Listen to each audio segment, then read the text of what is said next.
Good morning, everyone. Hello, thank you for joining us for our Preparing for P1 Primary 1 webinar. And here today we have three speakers. We have Ms. Jacqueline from the Eton Academy, who will be sharing with us how we can prepare our children to be ready for the academic rigor that they will face in Primary 1 and how our program at the Eton Academy helps them. Okay, thereafter we have Ms. Shirley, our Vice Principal from one of our EtonHouse schools, to tell us about how we can mentally prepare our children and how we can support them. And finally, we have Ms. Wan Ying from our partners at the Health Collective, okay, that will tell us more about how we can better support our children. Okay, so right now, before we start, we have a message from our founder and CEO, founder of the Eton Academy and CEO of EtonHouse International. Oh, sorry, before we go there, just to make sure you can hear me and you could hear our videos just now, perhaps you can give us a thumbs up. Otherwise, if you're not able to hear, one way to troubleshoot is you could actually leave the room and rejoin, and that usually works for everyone. Okay, so I see that a number of you can hear. That's great.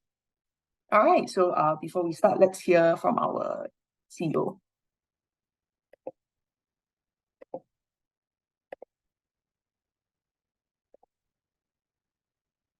Hi, my name is Eton. I'm the Group CEO of EtonHouse. I'm also the founder of the Eton Academy. I'm the father of 3 children, 2 twin boys, and 1 daughter who's still very young. For years, I've always asked myself, is there a better way to achieve Singapore-based learning outcomes than the very structured approach that we're all very used to? The structured approach is very good to achieve standardized outcomes for an entire nation, but it might not be the best approach for every single individual learner. So as the years went by, I had a burning inside of me that I believed that we could create something unique and special. And finally, a couple of years ago, we gave birth to the Eton Academy. I think most enrichment centers in Singapore, they only care about academic results. At the Eton Academy, we look at each individual student like a human being. They have interests, they have passions, and at the same time, they need to be able to have fun. The more that we are interested in something, the more we'll be engaged and that we actually want to spend more time to get better results in that endeavor. So for us, it's very important that our classes actually have fun. Currently, we have 3 centers, one in Canberra Plaza, one in Great World City, and a 3rd center in Katong I-12. I want to make the Eton Academy more accessible and closer to families. We have a 4th center coming up in Sengkang Grand Mall and a 5th center coming up in Woodleigh Mall. And after that, my main goal is to focus on quality, to make sure that our students continue to have fun, but also get good outcomes for our students and our families.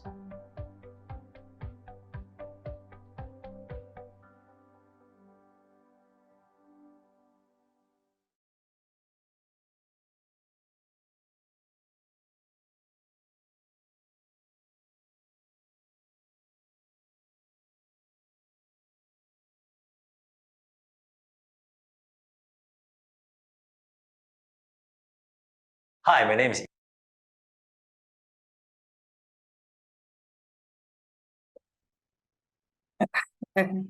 Thanks, everyone. So for those of you who've just joined us, I'm Eton from EtonHouse International. Okay, so for our first speaker today, we have Ms. Jacqueline. Okay, she has been teaching for over 15 years, and she's going to share with us how we can prepare our Primary 1 children, our K2 children for Primary 1 next year. Ms. Jacqueline, please.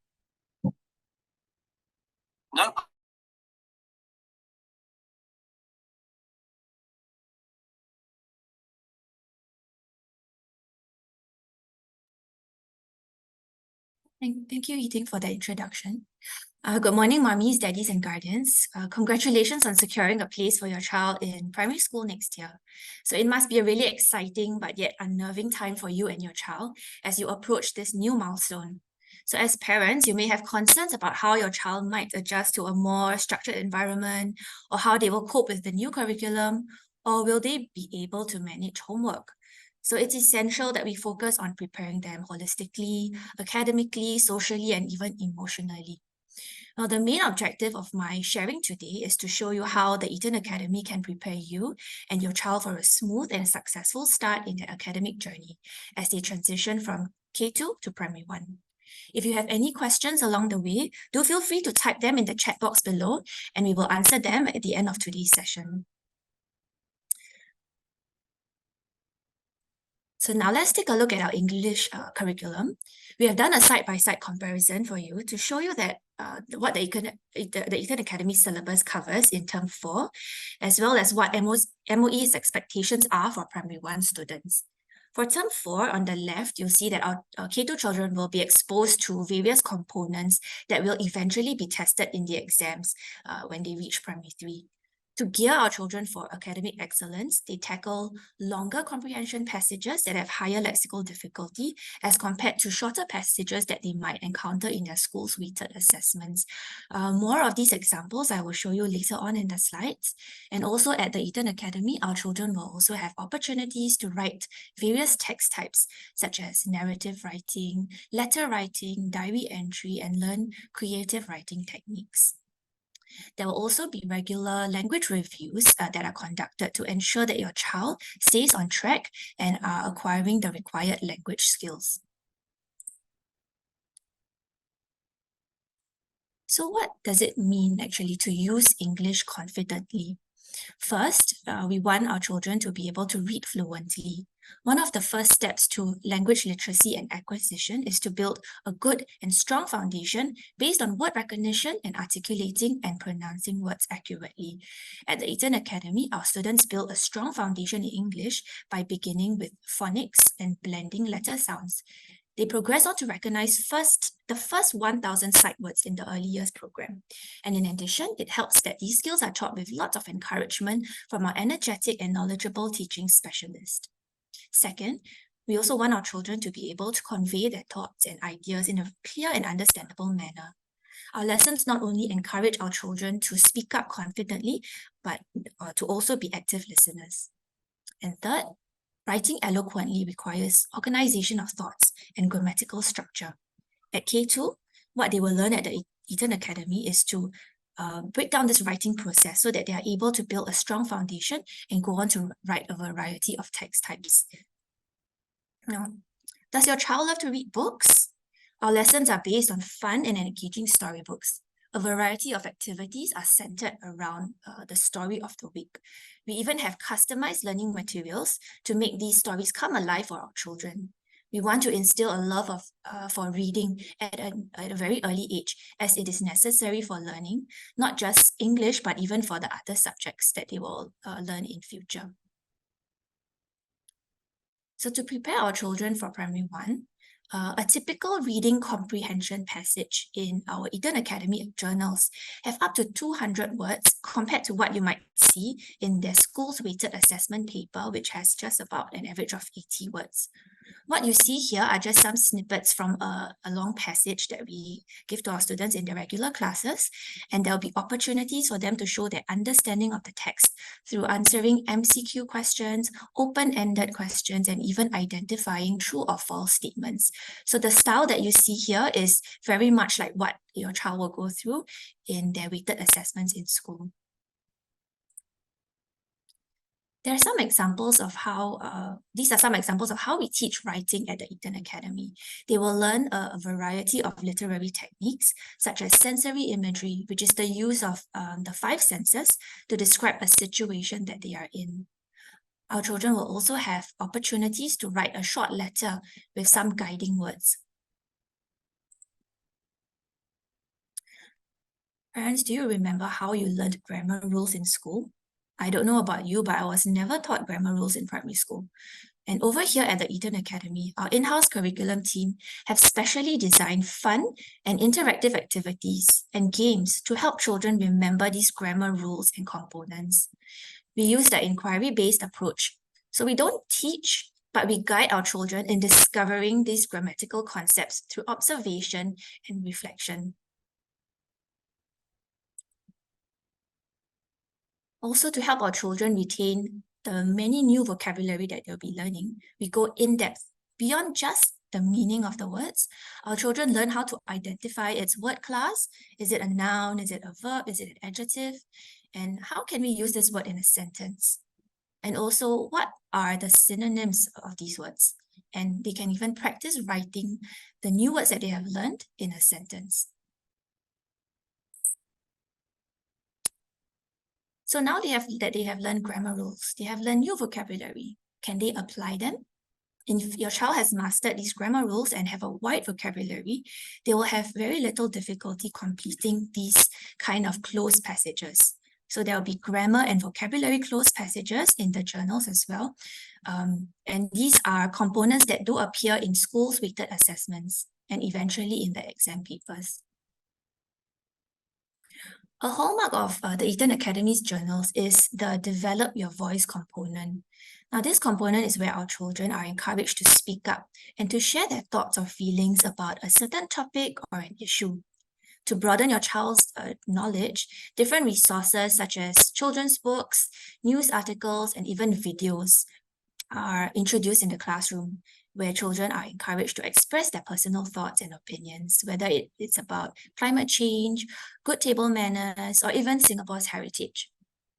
So this is a sample of a question that was asked in the classroom. Why do you think it is important for Singapore to have a good transport system?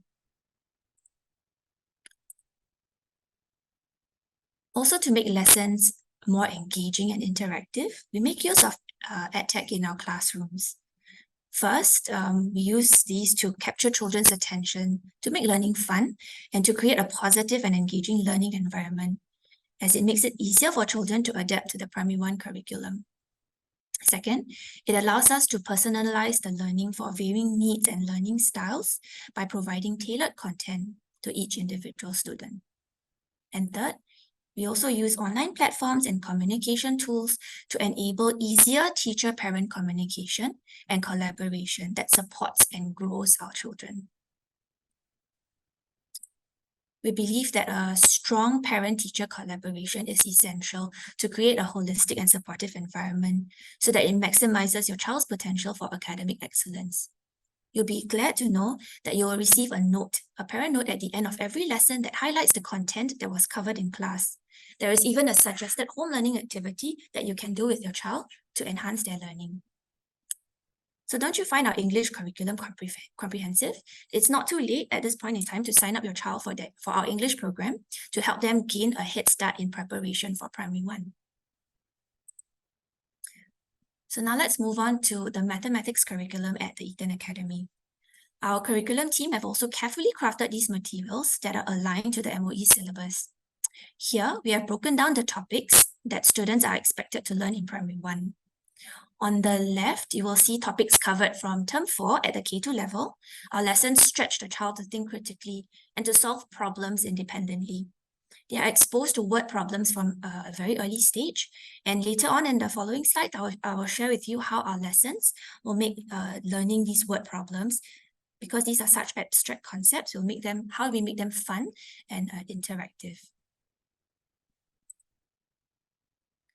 So in learning how to add and subtract, our curriculum adopts the concrete pictorial abstract approach to develop understanding and fluency of mathematical concepts. Your children will be exposed to various methods of addition and subtraction. Here you see they will start with counting using manipulatives. They will move on to using fingers. They use number lines. They can count pictorially with figures. And subsequently, they will learn how to use column addition and subtraction for bigger numbers. Now, students are expected to count to 100 in Term 2 in Primary 1. But here at the Eton Academy, your child would have already learned to count to 100 and even add and subtract within 100 by the end of their K2 term here. And once they have mastered addition and subtraction, they will advance to using bar models to solve part whole word problems to develop their problem-solving skills. In primary school, model drawing will only be taught in Primary 2. In problem solving, we also guide our children to read word problems and identify the meaning behind the math language used in the word problems. most students will struggle with differentiating when to use times and divide. So in the Eton Academy's curriculum, we use manipulatives, and they are used to demonstrate these concepts first before the children can then relate them to picture representations, as you see here in this example, and then they will represent them, the solution in an abstract way using an equation. We also use many real-world scenarios in our investigative problems that are regularly integrated into our math lessons, because this helps the children to make connection to how the math that they learn in the classroom applies actually into their daily lives. So one of the fun inquiry lesson that we had recently was to expose children to patterns using music. So the children here were playing drum beats in response to learning patterns. So just like in the English classes, there are a lot of opportunities for our children to voice their thoughts and feelings.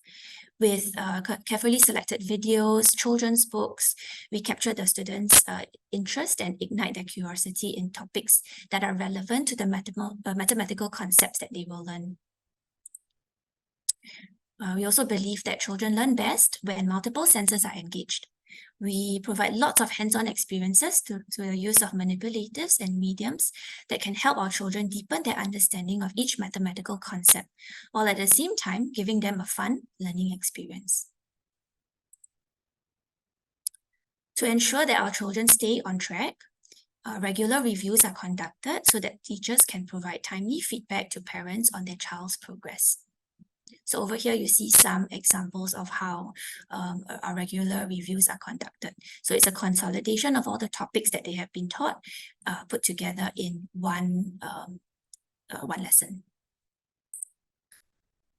Also included in the K2 syllabus are some topics that we've selected from the primary 2 level. Your child will gain an advantage from learning about volume, mass, and even fractions. These topics can be challenging for children when they go on to the higher levels. Our aim here is to smoothen the learning curve to avoid big jumps between the levels. And similar to the English curriculum, a parent note is sent back at the end of every lesson. We believe that with the parent note, parents can help to reinforce what has been taught in the classroom through carrying out suggested home learning activities, and this will really benefit your child greatly and help them to develop a strong numeracy foundation. So to sum up, let's see.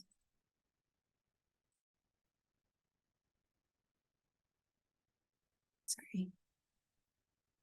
To sum up, here, your child can master language skills through acquiring the right techniques for reading, writing, and communicating eloquently. And second, building a strong numeracy foundation allows us to build the children up in confidence in mathematics. This helps them to stay resilient and remain positive when they face challenges in the subjects, when the content becomes much more challenging, which is why we start them from such an early stage. And third, maintaining a very strong parent-teacher collaboration will set your child up for success in their academic journey. Okay, so now Eton will take you through the programs that we have here at the Eton Academy.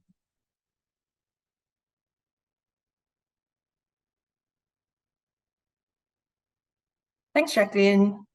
Hi, everyone. Morning, if you just joined us. So we are from EtonHouse, and the Eton Academy is a subsidiary of the EtonHouse International Group. And we actually offer English, Math, and Science for children from N2 all the way to P6, guided by EtonHouse's almost 30 years of experience in Singapore and globally. So as Jacqueline was sharing, to prepare our K2 children for P1, we actually start in the term 4 of our K2 program. Okay, so for our English program, we work on phonics, okay, and then like Jacqueline shared, they learn English through literacy, which is through the use of books. Okay, for mathematics, we use the CPA approach, and we also have a heuristic component to teach children to solve word problems. And all this is based on the MOE syllabus. Finally, if you would like them to work on a little more reading, we actually also have the Young Readers Program, 3 different levels that cater to children from 4 to 7 years old. Okay, so if you'd like to join us, please scan our QR code right now for a free trial class. And our P1 bridging course actually starts today, because today is the first day of our term 4. So, and if you miss this, I'll share this slide at the end of the webinar again.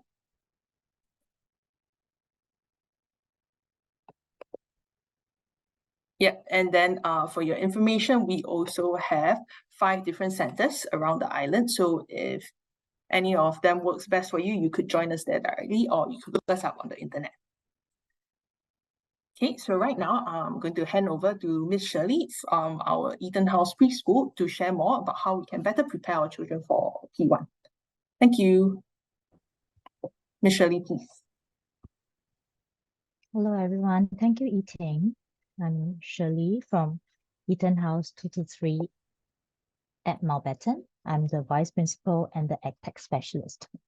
It's a pleasure to be part of this webinar today, and I will be sharing some ideas to help you support your child emotionally and socially through his or her transition from preschool to primary school.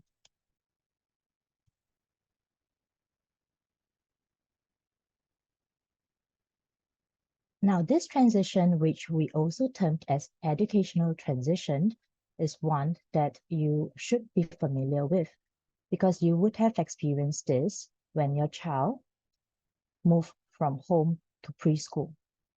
So it is a process of change which the children undergo when they move into new educational experiences from one ecological setting to another. And now your child is ready for the next stage of his or her educational journey. Okay, let's have a think. So what were the factors that contributed to the successful transition for your child from home to preschool?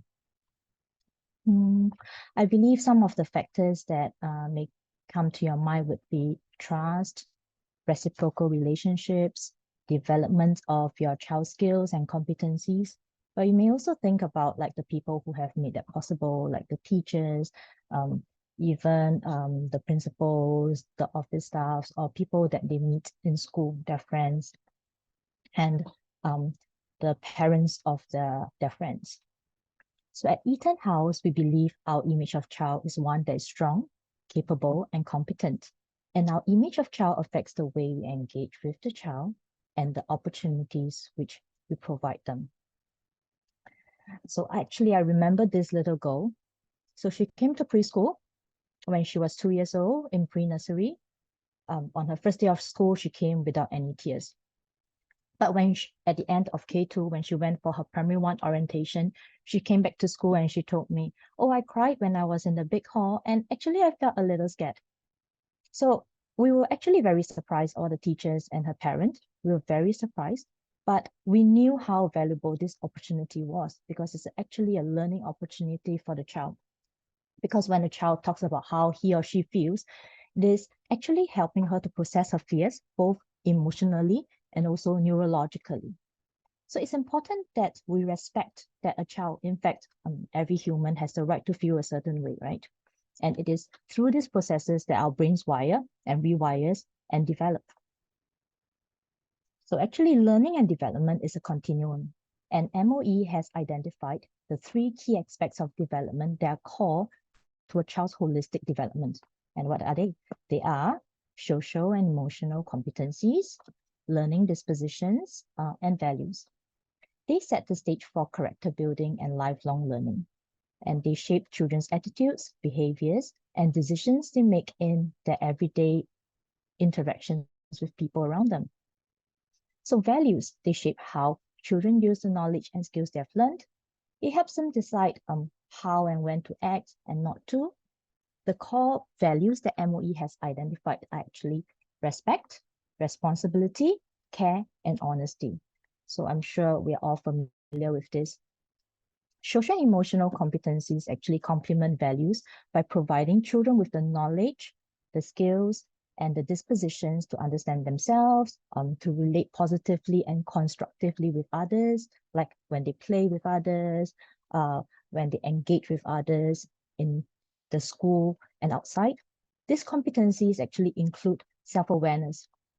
So what's that? It's actually just knowing about self, like how they may feel a certain way, why they act a certain way, self-management, learning how to manage one's actions and feelings in different circumstances, social awareness, being aware of the people around them, that they may feel differently, that they may have different perspectives, relationship management, and responsible decision-making.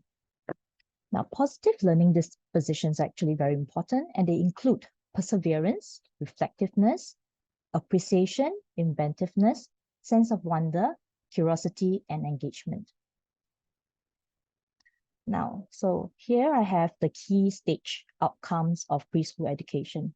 And the three aspects that I've mentioned above will support the children to achieve all these outcomes of preschool education outlined by the Ministry of Education, Singapore.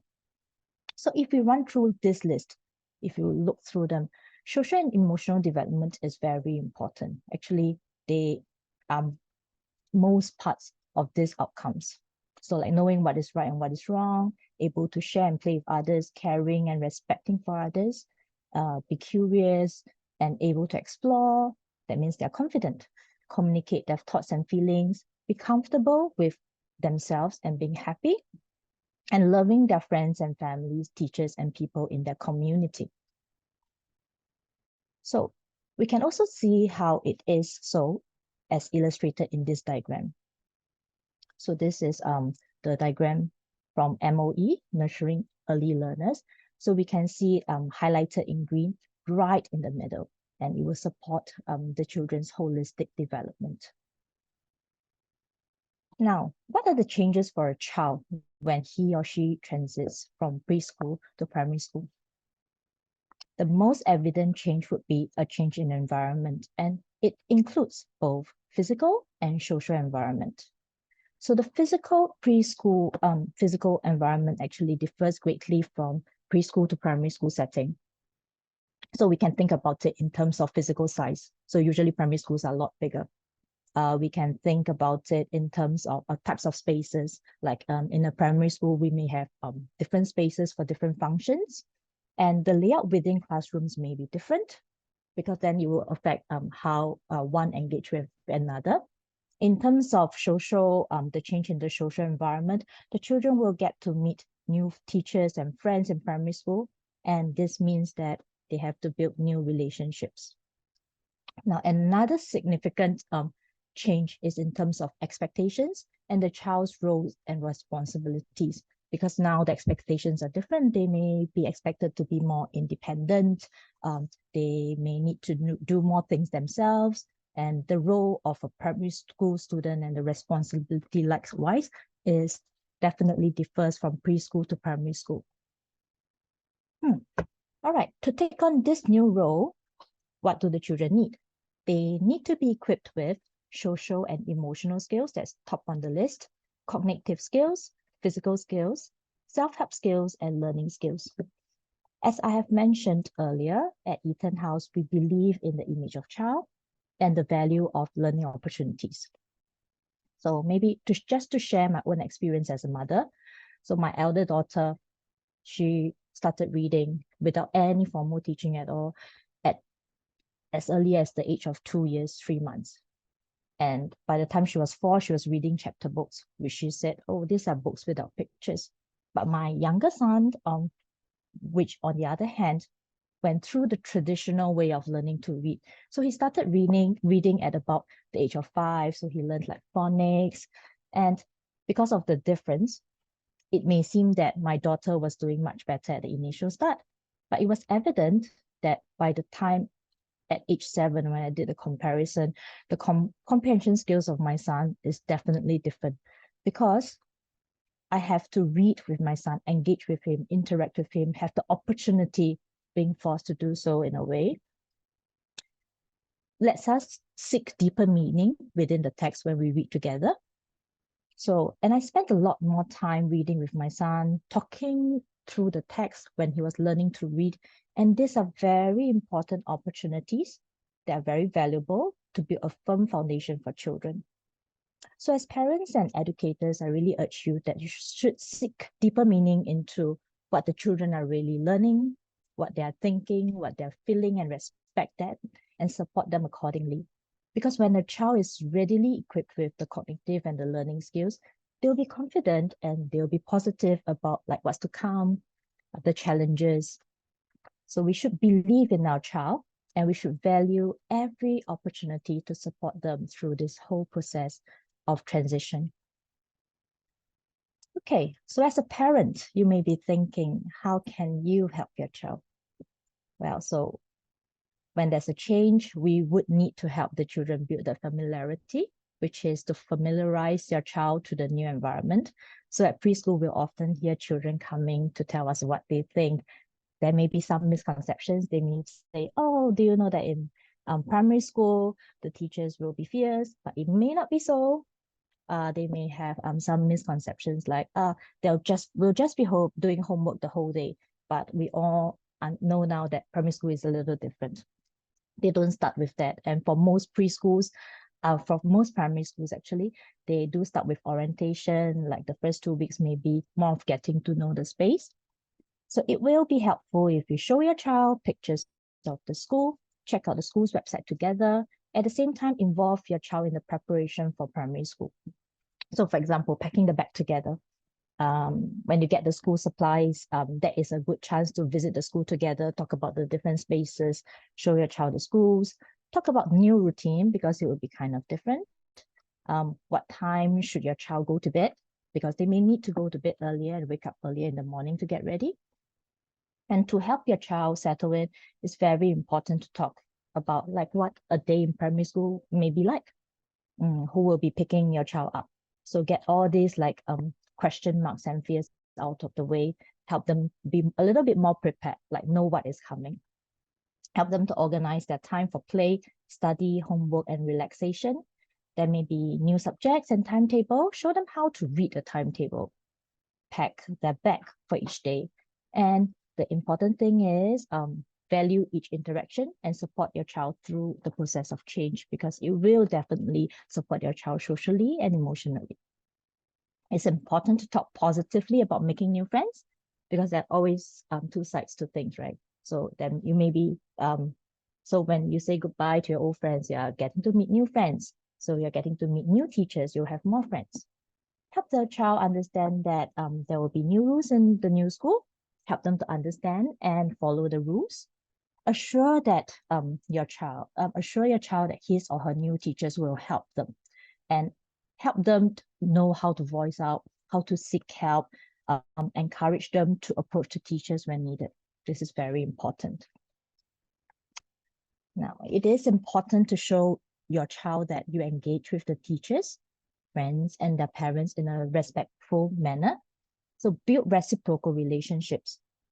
Connect with your child's teachers and share any necessary information because as teachers, we really value that. We want to know each and every child and we want to know how we can help support their learning. And I do know that for primary school teachers, especially for primary 1, is a new place, getting to know each other. It will be very beneficial for your child. And it's important to work together to support your child's learning and development. Now, finally, I'm going to share some do's and don'ts because as I mentioned at EtonHouse, we believe very strongly that the image of child will guide the way we interact with the child, the opportunities we present with them, the way we support their learning and development. It's important to embrace every learning opportunity, cherish every interaction. So the image you hold has a very great impact. So please empower your child, be there for your child, listen and respect that. It's also important not to bombard your child with questions after school, because imagine this, a long day, is a whole new school. I remember the first day my daughter came out of primary 1, she came out and she said, oh, this new friend, this is what happened during recess time, this is what happened during a day. And she's just sharing just fragments. And so imagine the amount of things that the stimulus that your child has been going through the whole day. And it's also important not to jump into solving problems for your child, because much as we want our child to think that yes, we are here for them, but solving problems for them will not empower your child. So there's this balance of helping them to understand like the problem, letting them experience solving the problems themselves, because then they'll feel more confident about themselves. Now, so I want to reiterate that every child is unique. Likewise, every transition is different. The most important thing is to respect that your child has a right to feel, support your child through all these transitions experiences. And I'm very sure all these moments will become beautiful memories in this journey as you journey with your child. And all the best. And now I would like to invite Wan Ying from City Osteo and Physio to talk about the importance of getting your child's posture right. Over to you, Wan Ying.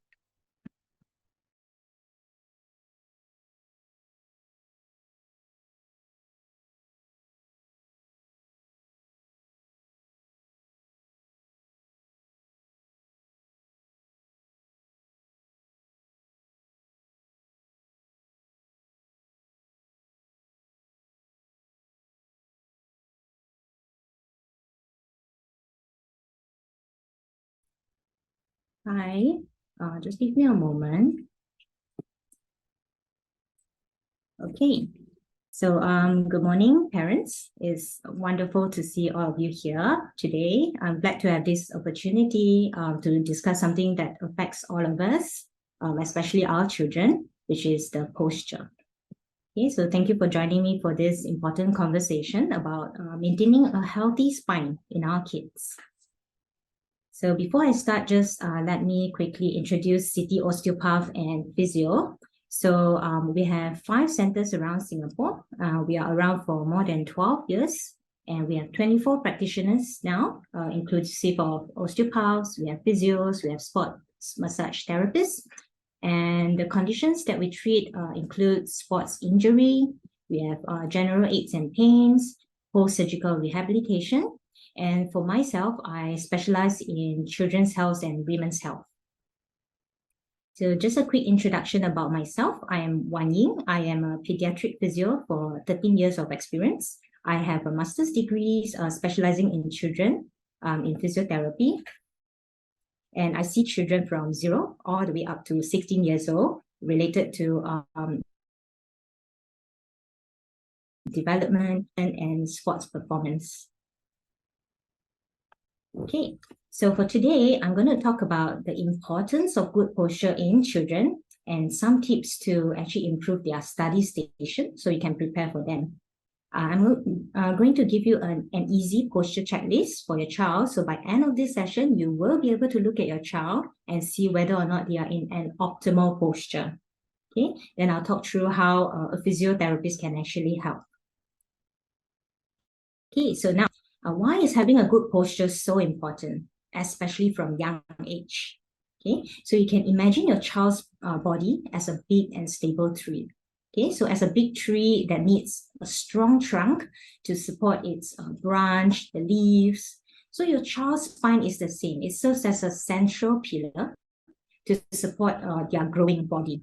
Okay, so without a stable spine, muscles will become imbalanced, joints are not aligned with each other, and eventually development or during their puberty stage might be affected. So in general, bad posture, especially a hunchback, could also convey an image of insecurity, a lack of confidence, as well as low self-esteem. Okay, so posture is not just about physical health. It's connected to mental as well as emotional well-being. Okay, so there are many factors that leads to poor posture. So they are inclusive of external or lifestyle changes, or some might be because of some musculoskeletal anatomy problems.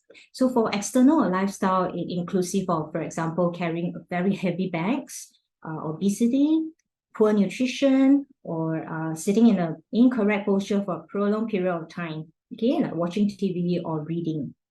Okay, so for musculoskeletal anatomy, sometimes it's inborn. Okay, so meaning there's muscle weakness, there's muscle imbalance, and also sometimes kids might have low muscle tone. Okay, so the below 4 conditions are the conditions that we see mostly in our clinic for poor posture, with children with poor posture. So the first one, as you can see here, is scoliosis. Okay, so another name for scoliosis is either S, spine curve, or C, spine curve. Okay, so it depends on how the spine looks like. Okay, so as a parent, when you look at a child, if a child is having scoliosis, you might see signs like uneven shoulder level or uneven waist levels. Okay, so kids might be complaining of pain at one side of the body more than the other. Okay, a fun fact is that this scoliosis will affect girls more than the boys. Okay, with a ratio of 7:1. Okay, and another condition is called kyphosis. So kyphosis, another name for it is called hunchback. Okay, so as the name implies, so hunchback, for a parent to observe your child, you might see a hunch, especially at the upper back. Okay, so there's a hump at the upper back. So this is called a kyphosis. Another condition, which is called a lordosis, is where you have excessive lumbar curve. Lumbar means the lower spine. Okay, so the lower back, the kid might appear as if the tummy is protruded forward. Okay, so this is called a lordosis. And the next one is called forward head posture. And if it's associated with pain, nowadays it's called tech neck. Okay, tech neck is not just applicable to adults. Now the prevalence is actually shifting towards the pediatric ages.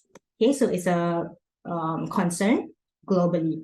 Yeah, so as a parents, we might want to be very aware of this, especially when they start school or when they start like having a lot of screen time, phones, YouTube. Okay, so just be aware of the posture. So I'm going to give some tips to improve on their study station. Okay, so to prevent neck, back, or shoulders issues. Yeah. So if you are using a computer, make sure that the external monitor is elevated to the eye level. Okay, it's very important. It cannot be too low or it cannot be too high. Then it will be, your child will be getting a lot of stress and strain over the neck. Okay, so it's at the eye level. And when they are reading a book, try not to sit with the neck bending and then they will be putting their book onto the lap. Okay, so they will be bending with a prolonged period of time without even knowing it. Okay, that will eventually cause a bad posture. So if they are using a study station, for example, a desk to work, to draw, to read, it's good to have an adjustable seat so that they can have a proper back support for them. And also, if their legs are a bit too short to reach the floor, it's good to have stool or a footstool to support both of the feet so that they can sit in a proper posture to study for a prolonged period of time. Okay, and never encourage a child to study on the bed or couch. Okay, so break the habit from the start. Okay, and also prevent shoulder issues. To prevent shoulder issues, get an external full-size keyboard or mouse. Get their arms supported on a desk. Okay, instead of just using phones, using iPad. Okay, with very small keypads. Okay, so use a full-size keyboard and mouse. Now, I'm going to give you an easy posture checklist for your kids, so you can check on your kids' posture after this, okay? So what you do is get your kids to stand in front of a blank wall, okay? Just a white blank wall. Get them to close their eyes and bend their head up and down, okay? And rest with their most neutral position with their eyes closed, okay? So when the eyes close, then you start to look from the front to see a few things here, okay? So see whether the head is tilted to one side, okay? And whether or not the shoulder is higher than the other, okay? Or whether or not the body is slanting towards one side. And look at their knees and their feet as well to see whether it's rotated inwards, okay? So then you go to the side to check on the side, okay? So on the side, you look at the head, whether or not it's shifted forward. Okay, so by right, our ear loop should be aligned with the shoulder or slightly just in front of the shoulder, but it's never going to be too protruded. Okay, so if it's too protruded, then it can be this neck forward posture. Okay, And then look at their shoulders to see whether it's rounded forward. Lastly, look at the lower back curve, okay, whether or not there's too much of an excessive lower back curve that will cause the condition that I mentioned just now, which is the lordosis. Okay, so you can take down this checklist and then you can start to assess your kid. So how can we help? In our clinic, we see kids from newborns and babies all the way to toddlers, all the way to adolescents and children. For adolescents and children, it's mostly postural related problem, which is, for example, knock knees, flat feet, scoliosis, balance and coordination issues, and the other postural problems that I just mentioned. Okay, and we also see neurological cases. Okay, so we have 5 centers around Singapore. You can see, you can look for us at any of the centers.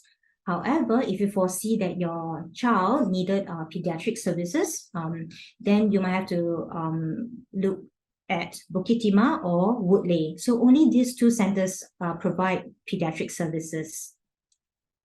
This is also where I'm based in. Okay. So thank you for being here and investing in your child's health. Remember, by instilling a good posture habit early on, you are helping them to build a foundation for a happier spine as well as a better health. Okay, and thank you. That's it from me.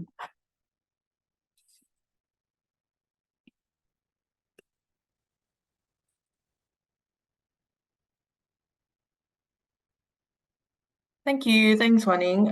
Thanks, Jacqueline and Shirley. Thanks everyone for joining us. So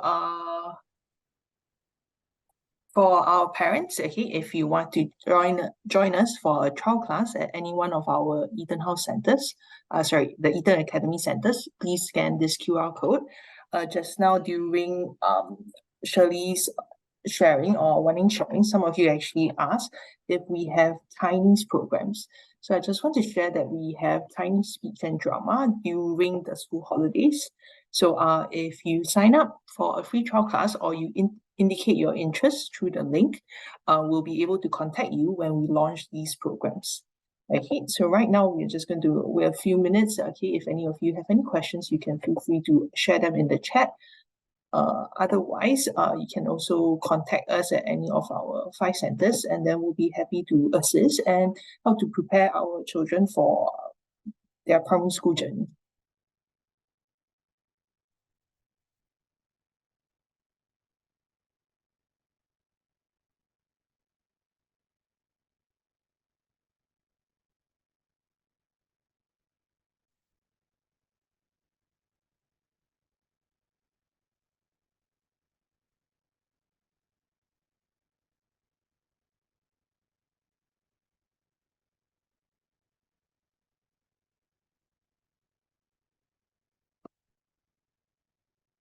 Okay, for those of you who are curious, I'm going to go back to our the Eton Academy offerings. So perhaps you could see more there.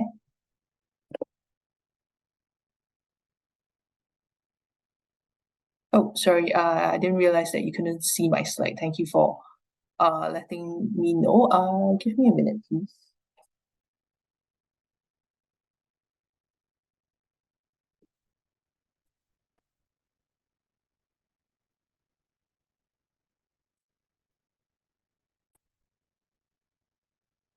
Okay, so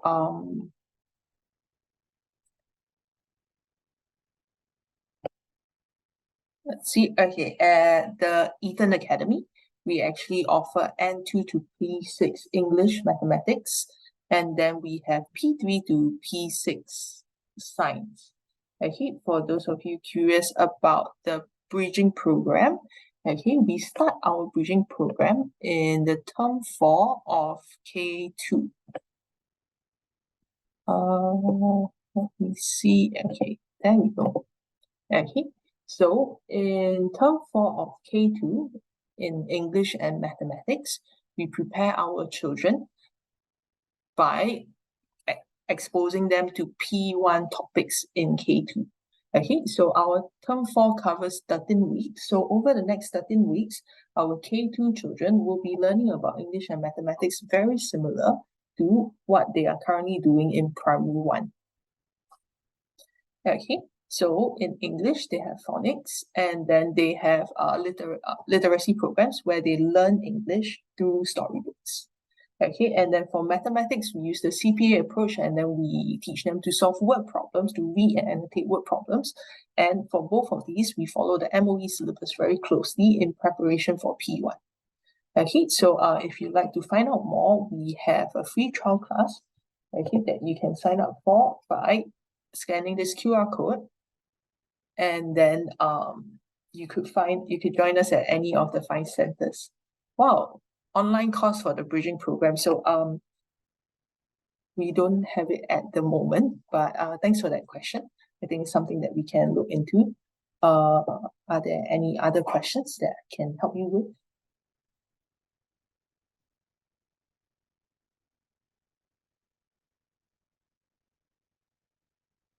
Okay, so you'd like to find out about the timetable for this program. Okay, I need a minute to work on that. Give me a moment, please, but thank you for asking that.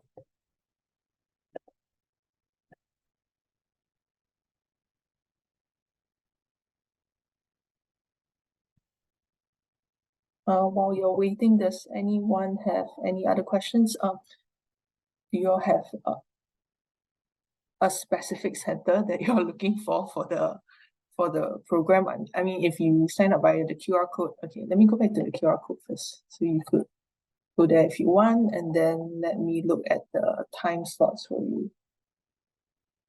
Oh, if you scan the code, we will be able to share the timetable via email or WhatsApp if you like.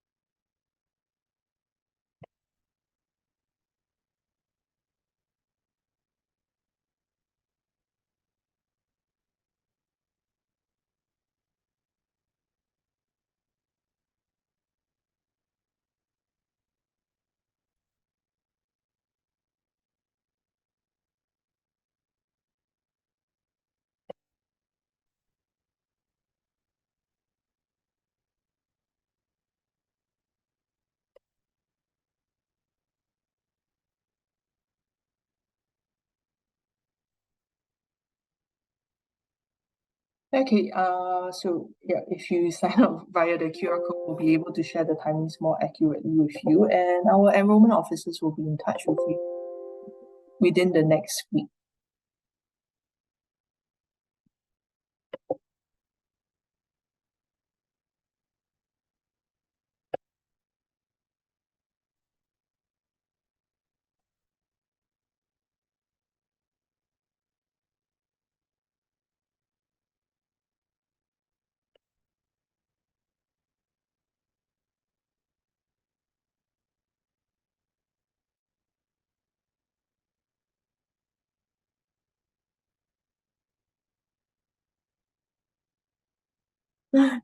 Okay, thank you for your questions. If you scan the QR code, you already be registered for the program? No, if you scan the QR code, please make sure you fill in the entire form, and then you scroll right to the bottom and click submit. And that's how your data is captured. Otherwise, we won't be able to receive your information.